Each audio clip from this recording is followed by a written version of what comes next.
We all know Russia and Ukraine are at war, but why is Russia suddenly hitting Kyiv this hard, and why now? Moscow pounded Kyiv overnight with its largest ballistic missile attack since the start of its full-scale invasion. A series of powerful explosions lit up the sky above Kyiv and echoed in the night. Ukraine said it downed 18 of the 41 missiles as the strikes sparked fires in 5 districts of the capital. At least one person was killed. Russia has launched several large-scale attacks in recent weeks as Ukraine faces a shortage of Patriot air defense missiles, which are its most effective way of intercepting Russia's ballistic missiles. The latest strikes came hours after Ukrainian drones slammed into a warehouse owned by Russia's largest online retailer. The attack began at 1:30 a.m. local time, and not surprisingly, air raid sirens and the sound of crashing missiles woke up many residents. As soon as the alarm started, there was an explosion, and the whole house shook. The windows were thrown open, the door to the balcony was opened, and then we were already out of the house.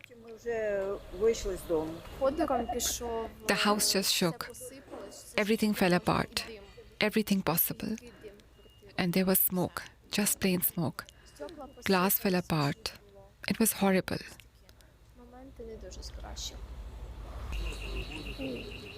It's very difficult psychologically, because lately they have been firing ballistic missiles at us very often. It used to be once a week or even more rarely, but now if not every day, then every other day. Asami Terajima is a reporter at the Kyiv Independent covering Ukrainian military affairs and frontline developments.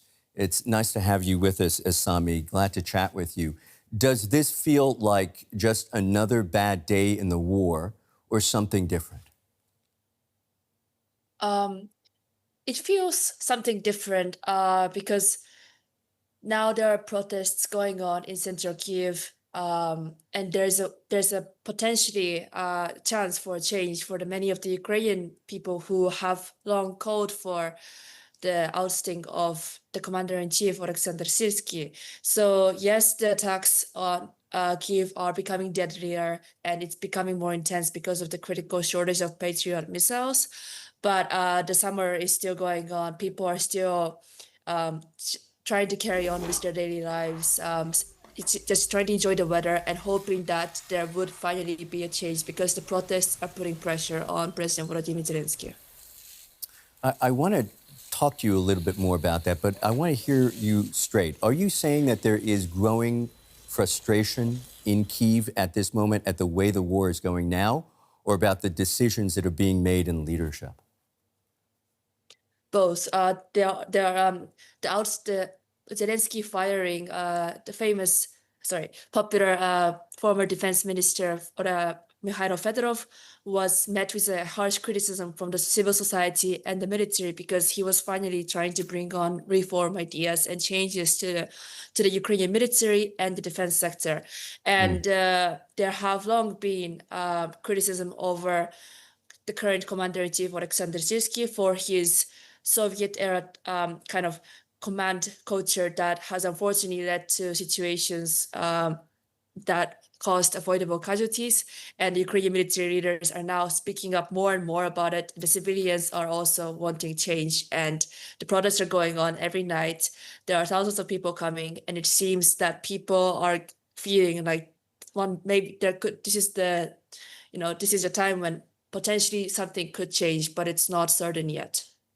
You mentioned the ouster of the popular defense minister, Mikhailo Fedorov, and the fact that protests have broken out. What's the sense there? Has that made an impression on President Zelenskyy, and is it influencing the way he's conducting the war? The people we speak to are saying that, trying to control the protest that is breaking out every single night has been President Zelenskyy's top priority. And it seems that Zelenskyy is considering other candidates, and that he is trying to see whether there is someone who can replace commander-in-chief Alexander Sirski, but I think it's too early to say that it would happen because replacing the top military commander would come with a risk, and I'm not sure if the Zelensky administration is ready to take it now when things are finally going better on the front line and Ukraine is launching more counterattacks, even if they're like small scale compared to like earlier stages of the war.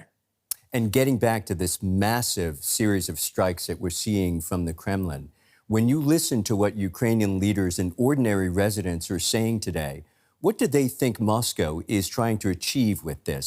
Are they reading this as punishment, intimidation, Russia trying to send a message to the West? What exactly?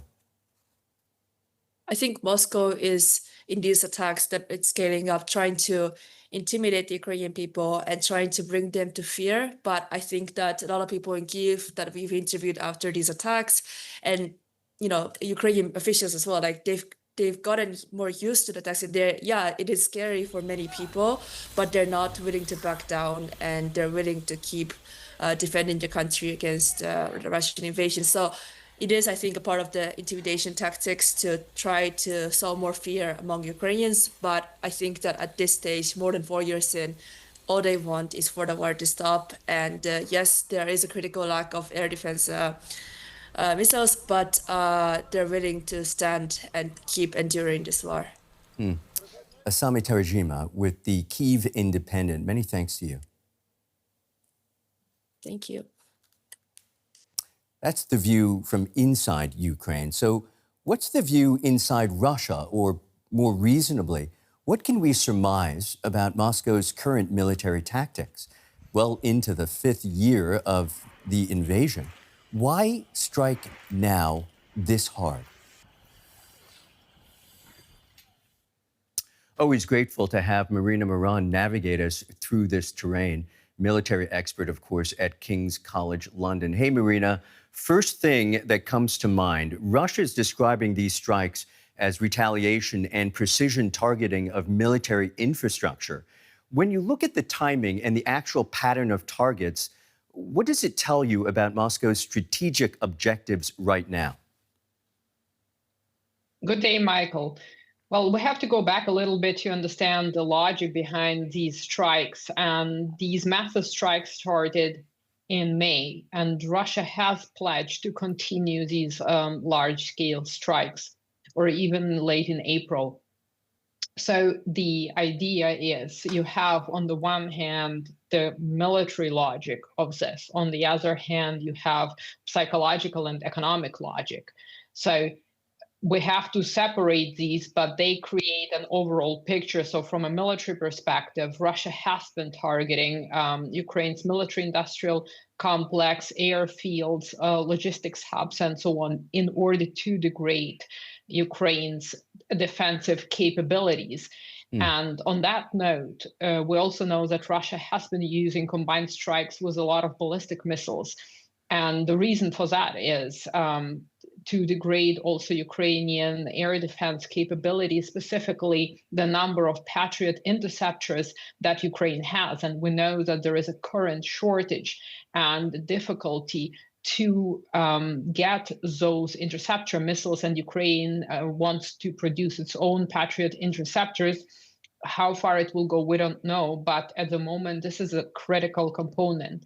And the other effect is, of course, communicating not just to Ukraine, but also to Ukrainian Western supporters that Russia still has the capability, despite Ukraine's long-range strikes, and that the war will be costly, and not just now, but also in the long term, as a lot of infrastructure gets destroyed and will need to be rebuilt if or when the war ends.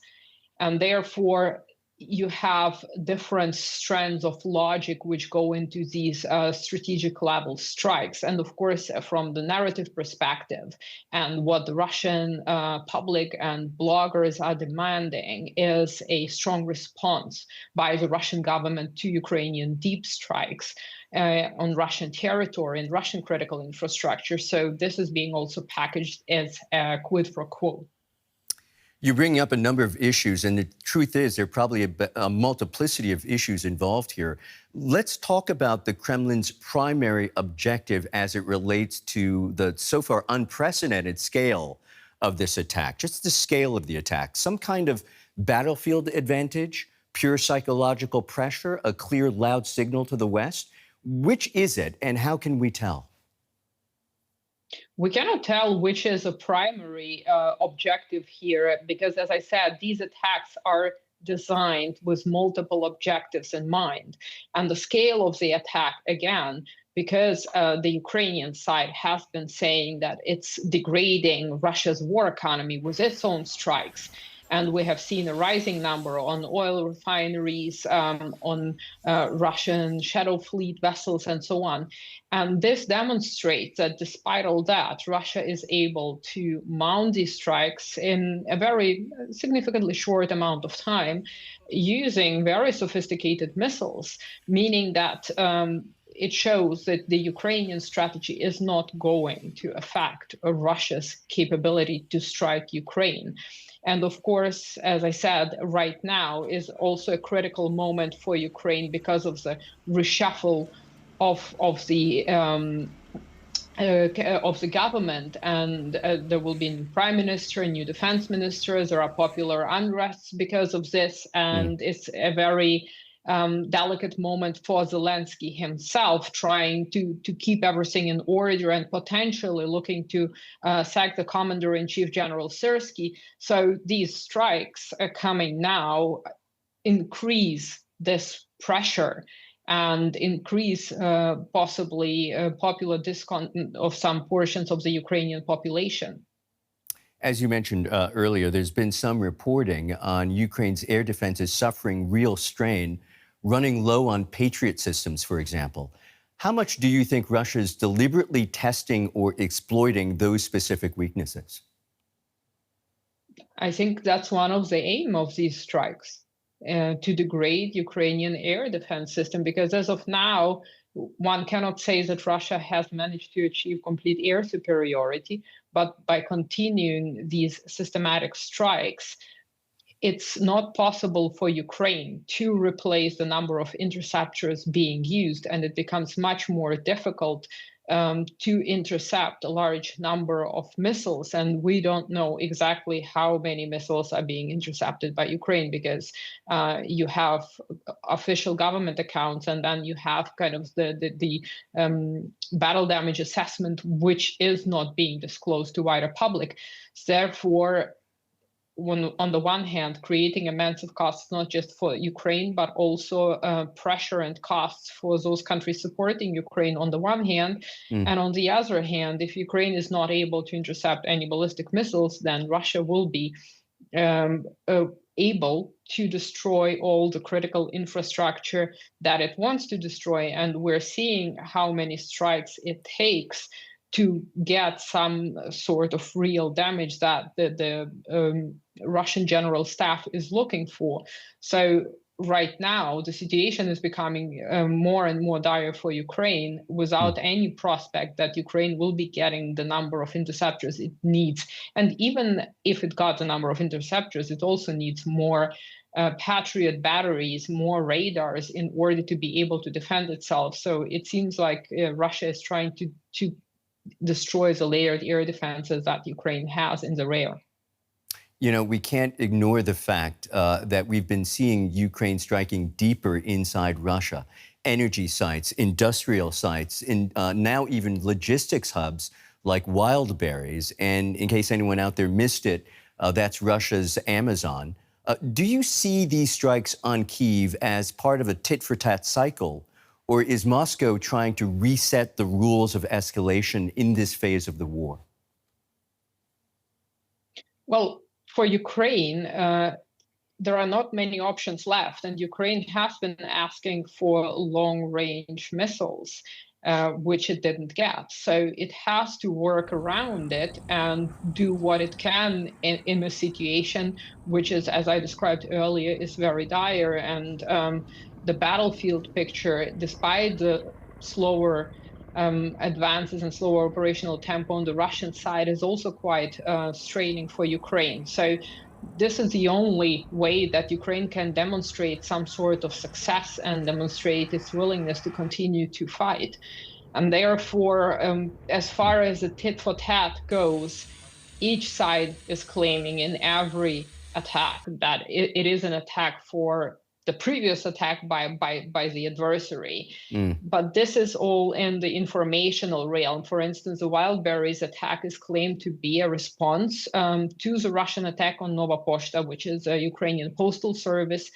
And therefore, now Wildberries gets attacked in return.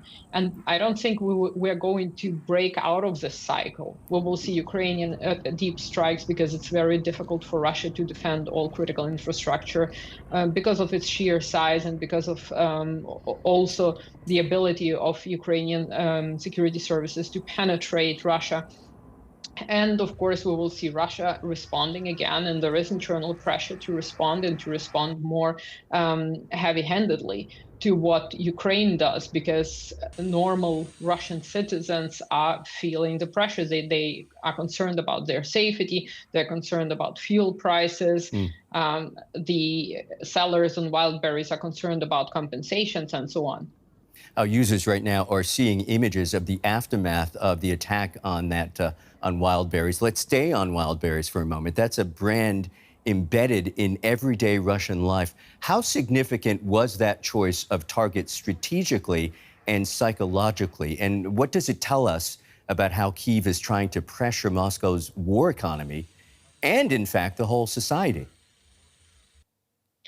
That's an interesting question because Ukraine claims Wildberries had been used to supply the Russian military-industrial complex with drone components.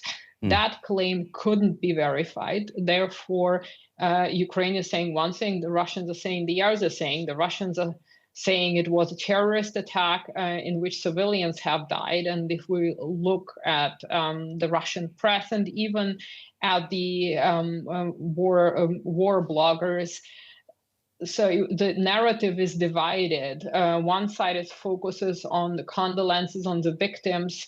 The other side, the merchants are looking at compensation. Wildberries itself is in a very difficult situation because on the one hand, it's about compensation, it's about destroyed goods, and it's also about rebuilding those logistical hubs. And of course, it will have an effect on the overall population, those who are using Wildberries, like Amazon is used in the United States and in Europe.